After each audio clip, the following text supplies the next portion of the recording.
Hello and welcome to Trying Times. My name is Carmen, and if you're new here, then welcome. I hope you're having a lovely day or night whenever you're listening to this. I just hope it's good and you're having a good time. I also just want to say that I really appreciate you and the fact that you're taking the time out to listen to this. So yeah, thank you for being here. It's genuinely weird to think about the fact that this year is coming to an end, and at the same time, I'm kind of just like, yeah, it makes sense because it's felt like a lot has happened. But I also feel kind of stuck in like September and October, not even over the fact that Halloween has already happened, but now we're full swing into Christmas. So it's very new. It feels very new, even though this happens every year. I'm 27. This is the 27th time I'm experiencing this. Still not used to it. I think, though, that by the time that point of the year comes around, like September, October, fall, Halloween, if you will, a lot of people feel that way. And it's just like so much has already come up, so much has happened in the year. And then let alone by the time November or December come around, it's just like, wow, it feels like this year has gone on for forever. And I can honestly say I know for me right now, everything is simultaneously slowing down, but it also feels very busy at the same time. So entering this season is kind of like that, I guess, in a sense, where it's almost like a fever dream because you have all these things going on, or maybe you don't, and it's slower, and it's just this time of chilling out, or on the other hand, you could be off of work for a bit, and most of your time might be spent seeing your loved ones. There's a lot of different ways that it could go, really, and it's truly a toss-up, but all I know is that by the time it's January, it feels hard to return to everyday life, and it's interesting because it's a new year. So you're in this period of like a fresh start, and maybe you're tackling resolutions.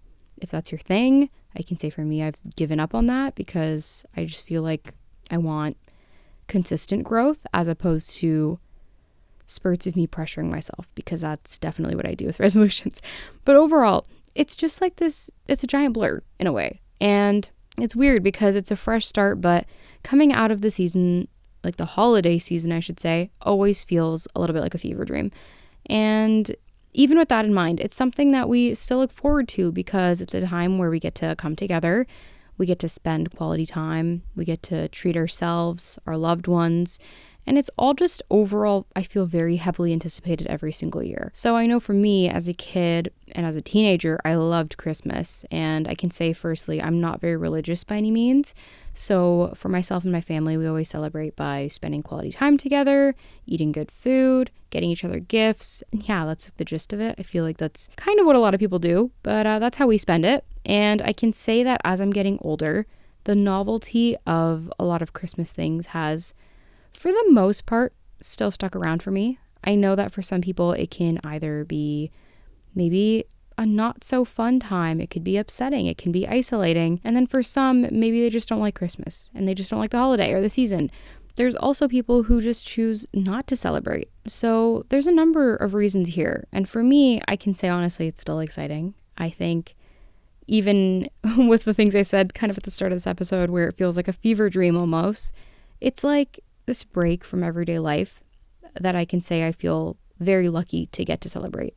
And, you know, that ranges from things like thinking of others, shopping for gifts, enjoying good meals, going to maybe little cute Christmas pop-ups in between, that sort of thing. I just think it can be a wholesome point of the year. And it's something that kind of functions as maybe a break for a lot of people. Maybe that doesn't for a lot of other people. For me, I can say thankfully, I feel very, very grateful to get to spend time with my family in that way and know that it's a point of time where it's kind of always like expected, but it's nice. Even if things maybe aren't so surprising, it's kind of nice because it's like a routine. But going back to what I said earlier, as a kid and a teenager, I loved Christmas. I do think in general, though, the spirit of it all has shifted over time as I've gotten older. So for instance, when you're a kid, one of the things you might look forward to is gifts. You know, the idea of, well, what am I going to get? Am I going to get what I asked for?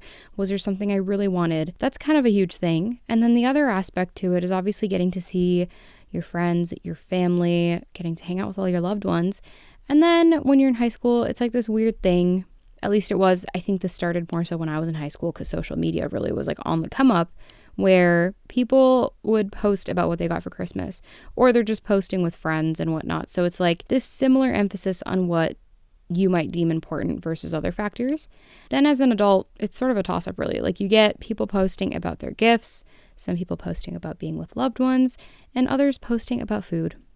And in this case, I will say I'm others. I love baking, so I'm usually posting about food of some kind or another, specifically sweets, but that's the category I would say I fall into.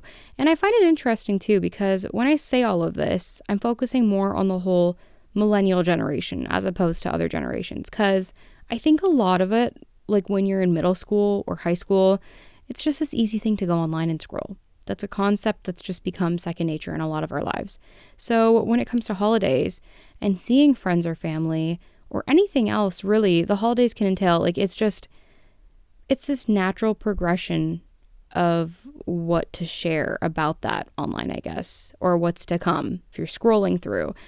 And I think the way that we share our lives or share about our lives is truly ever changing. Like there's always a new platform popping up, and then that's followed by some trends that might be specific to that platform. So the way we share through holidays now doesn't even directly have to be about the holidays in any way, but there's still a way to share, which I find really interesting. And there's a million different directions I could go in, but if you're sharing something on Snapchat, if you still use Snapchat, that's going to be totally different to what you're sharing on TikTok versus what you might be sharing on Instagram and so forth. Like it changes and it varies from platform to platform.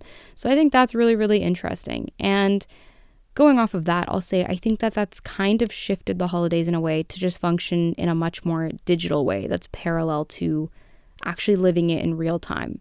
And that can build up a lot of expectations too. Like living online can be something that some people love to do versus for others, they prefer to keep things more private. For myself, I'd say I'm probably somewhere in between. I don't mind sharing things online, but at the same time, I don't want to share every single thing about my life or every single thing that I do. So it's somewhere in the middle of that spectrum. And I'll say that also, I didn't really plan for much of this episode to focus on social media or living online, but here we are. I just feel like it's a very relevant factor, so I wanted to bring it up. And I feel like going off of that in a sense, it can kind of pool over into other areas of the holiday season too. Like for instance, shopping for gifts. Maybe something like social media can actually help you find a gift for a friend. Or on the other hand, it could be of no help. Like you could just get advertisements for the most random things that you just would never anticipate buying. And I think in some ways, it could also be a good way to connect with someone that maybe you're not so close to during a festive time. There's a lot of perks to it, and also a lot of just like, types of parts. But I think it's interesting as a whole because, like I said, it's secondary in nature to a lot of us when it comes to holidays and events, or really just everyday life. So this kind of works to either help us or potentially stress us out more. And I think to sum it up, I'll say one thing. I want to try being a little bit more present this holiday season and enjoy these festivities a little bit more mindfully, because I feel like maybe in the past it's been an emphasis to post. And now when I say this, I want to still allow myself to scroll or post if I want to, but just not be online throughout it all, because I feel like it's so easy to just open it up and then you kind of forget what you're really doing and really spending that quality time. I mean, in a quality way.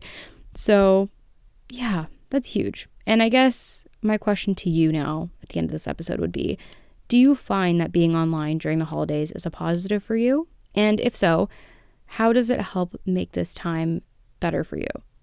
To answer, feel free to DM me on Instagram at the Trying Times Podcast, or leave me a voicemail by clicking the link in this episode description, because that's a fun feature where you can record a voicemail and I can listen to it. It's like we're really chatting on the phone. So if you want to do either of those, go ahead and do so. I really, really hope to hear from you and hear a little bit more about your social media habits, I guess, and what you're up to this holiday season. That's really all for this episode, though. I hope you have a really, really wonderful holiday season and get to enjoy all the good food and create tons of good memories. We'll chat again soon, okay? Bye.